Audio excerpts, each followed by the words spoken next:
Mohamed Nedali, édition de l'Aube, c'est votre 10e roman. Alors l'histoire se passe à Tizi Oundam, c'est un village berbère isolé du Haut-Atlas, on est au Maroc. Alors peut-être d'abord pour commencer, comment vivent ces habitants dans ce village, disons-le, dans ce village plutôt paisible? Il y a une certaine quiétude? Il y a sûrement une certaine quiétude qui date du siècle. Il y a une paix, il y a beaucoup de respect, les gens ont beaucoup de respect les uns envers les autres. Il y a beaucoup d'amour, beaucoup de solidarité. J'en parle un peu dans le livre.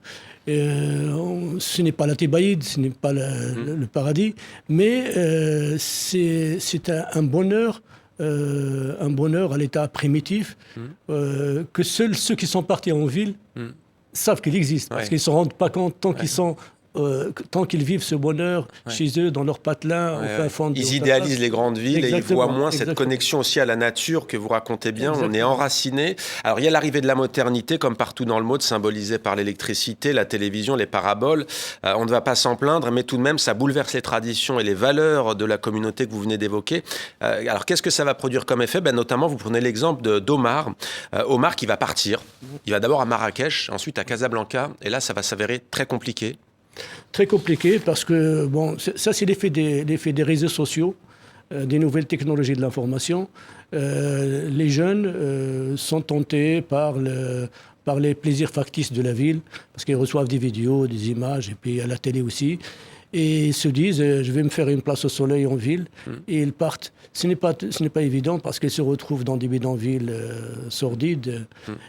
Face au chômage, face à la misère. Oui, face au chômage, à la misère, à la solitude des grandes villes. C'est insoutenable pour eux qui vivaient en communauté. Et donc, c'est très souvent, ils finissent très souvent par retourner chez eux.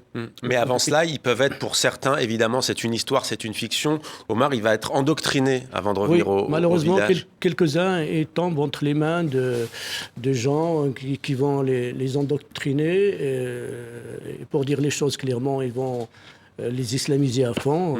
On parle de l'islamisme, de l'aspect obscurantiste de la religion.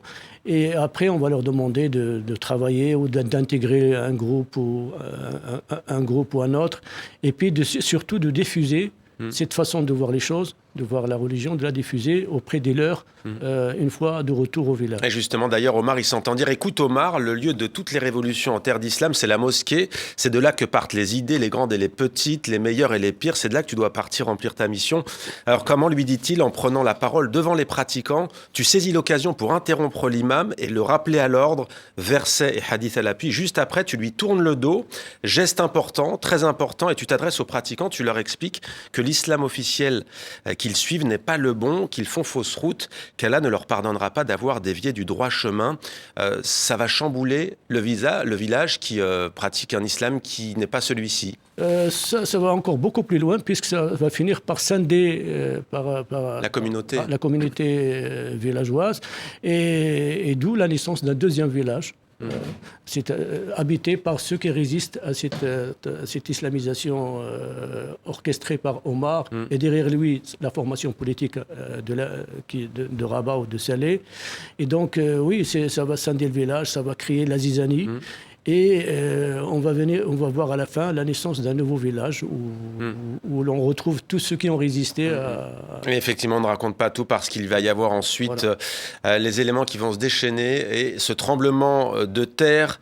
La suite, pour la connaître, il faut lire donc le roman Il fait nuit chez les Berbères. Chinal d'ailleurs qui est sorti en poche, c'est la tradition un peu chez vous. Donc celui-ci, c'est le 10e roman.